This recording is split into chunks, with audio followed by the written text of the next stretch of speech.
অমর একুশে বই মেলায় ২৭ দিনে নতুন বই এসেছে প্রায় ৩,০০০। বেশিরভাগই কবিতার বই। এসেছে উপন্যাস, ইতিহাস, প্রবন্ধ এবং শিশু সাহিত্য।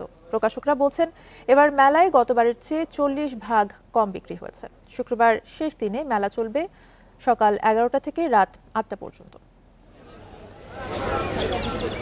শুক্রবার পর্দা নামতে চলেছে অমর একুশে বই মেলার। শেষ সময়ে বাংলা একাডেমি ও সোহরাওয়ার্দী উদ্যানে বেড়েছে পাঠক ও দর্শনার্থীর ভিড়।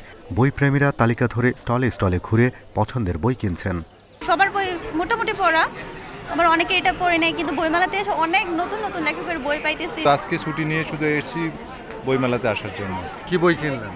আমি কিনেছি বাচ্চাদের জন্য যা পছন্দ, এবং আমার মিসেসের জন্য একটা বই কিনেছি হুমায়ুন আহমেদের, আর আমার জন্য কিনেছি শওকত ওসমানের একটা বই। হুমায়ুন আহমেদকে নিয়ে স্মৃতি কথা লিখেছেন জনপ্রিয় অভিনেতা ডাক্তার এজাজ। জানান এখনও কতটা প্রাসঙ্গিক হুমায়ুন আহমেদ।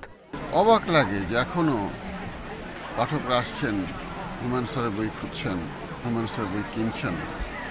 কত বছর হয়ে গেল, তারপরেও হুমায়ুন স্যার, এটা অনেক আনন্দ লাগে, তৃপ্তি লাগে, আবার দুঃখ লাগে অনেক, যে স্যারের আরও অনেক বছর বেঁচে থাকা দরকার ছিল।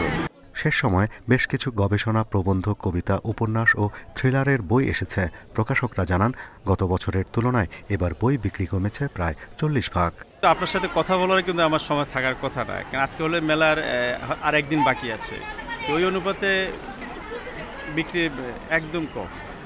শুধু আমাদের স্টলে যে বিক্রি কম তা নয়, আমি দেখছি বড় বড় প্রকাশনাগুলো খোঁজ নিয়ে দেখছি সবার একই কথা, বিক্রি খুব কম। পলিথিন ব্যাগ নিষিদ্ধ হলেও পলিপ্রোপাইলিন ব্যাগে বই বিক্রি হয়েছে এবার। বাংলা একাডেমি বলছে আগামী বছর থাকবে পরিবেশ বান্ধব ব্যাগ। একটা টাস্ক ফোর্স করেছিলাম এবং নিরুৎসাহিত করেছিলাম যে যাতে পলিথিন ব্যবহার না করা হয়, কিন্তু সর্বাংশে আমরা সফল হইনি।